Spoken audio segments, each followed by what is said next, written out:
Assalamu alaikum and welcome my students to AppSec's online workshop for class 6th history. Today we are going to discuss about our second theme, and that is Islamic history. We are going to discuss about the dawn of Islam in Arabia. As we know that the word dawn means the rise of morning. So, the dawn of Islam is the rise of Islam, and as we know that Islam was spread from Arabia, so we are going to discuss about it. After reading and discussing this chapter, we will be able to briefly describe the earlier prophets and their messages, locate the Arabian Peninsula on the map, and define the term Arabian Peninsula. Outline the social, economic, and political conditions of the Arabs before the advent of Islam. Describe the life of Holy Prophet Hazrat Muhammad, peace be upon him, his Risalat in Medina, his Risalat in Mecca, and his migration from Mecca to Medina. Trace the establishment of Muslim state in Medina.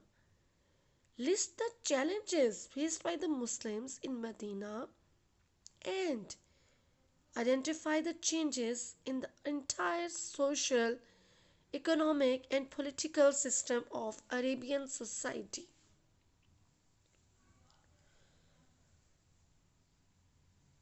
First, we are going to discuss about the map of the Arabian Peninsula and discuss about its location.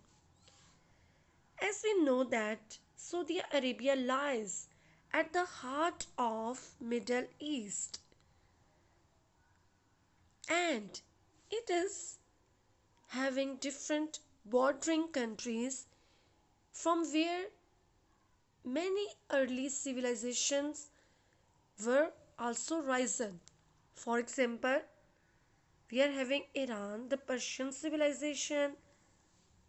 On the west, we are having the Egypt, Sudan, and it is further surrounded by Jordan in the north,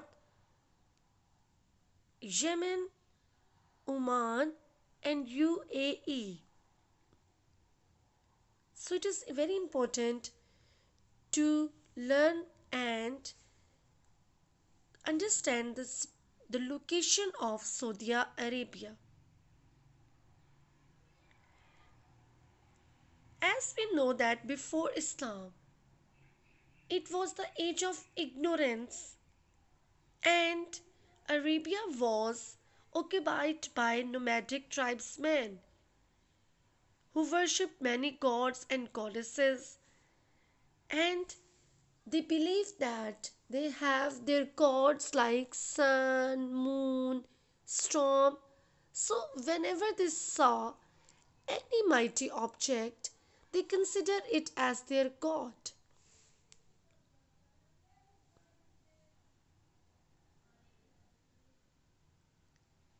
The map is very important to comprehend and to keep in mind to understand about the importance of the location of Saudi Arabia.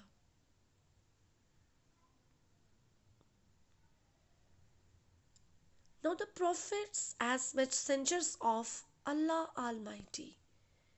As we know that Allah Almighty has sent many messengers to guide humanity, and those prophets, those messengers have honestly given the message of God to the people. But with the passage of time, people changed from the right path and they were following many falsehood.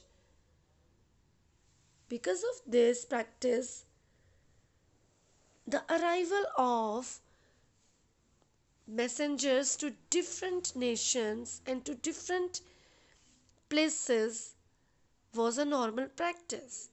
But our Prophet Hazrat Muhammad, peace be upon him, was the last prophet, and with him God has completed the message of Islam. So,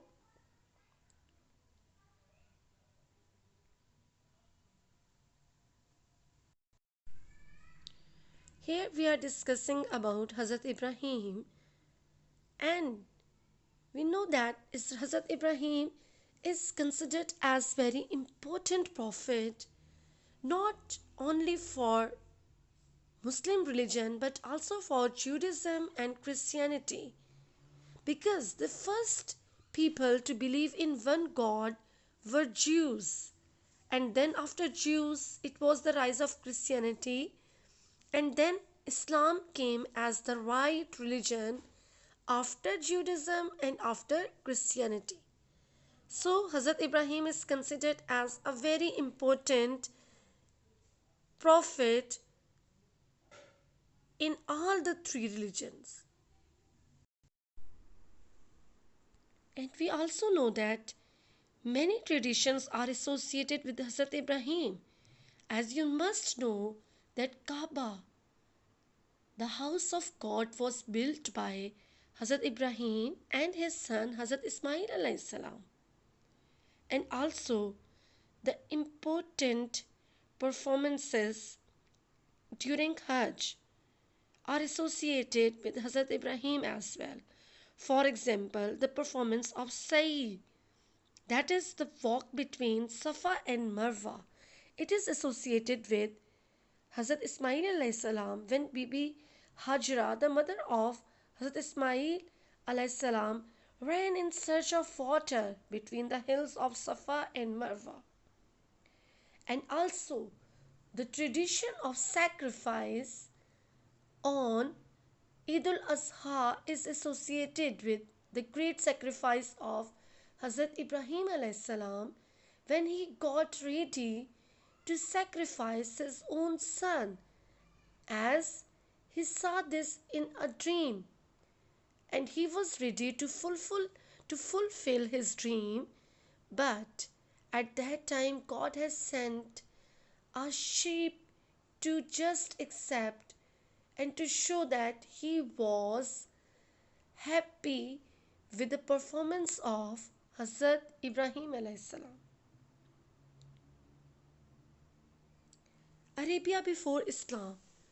We know, as we have read in our previous classes in the subject of Islamiyat as well, that the condition of Arab before Islam was very poor. The mostly peoples were tradesmen, and they were also warlike people. They were fighting with each other. They were involved in many falsehoods, like they just bury their young daughters, and they were worshipping the idols, and the Kaaba was also filled with different idols. So, with the advent of Islam, there came peace and harmony in the society. This is what we are going to discuss in this week, and further we are going to discuss in the next classes. Hope you will understand this. Read the text carefully, and if you are having any query, any point which you want to discuss, you can tell me your queries. Stay blessed. Allah Hafiz.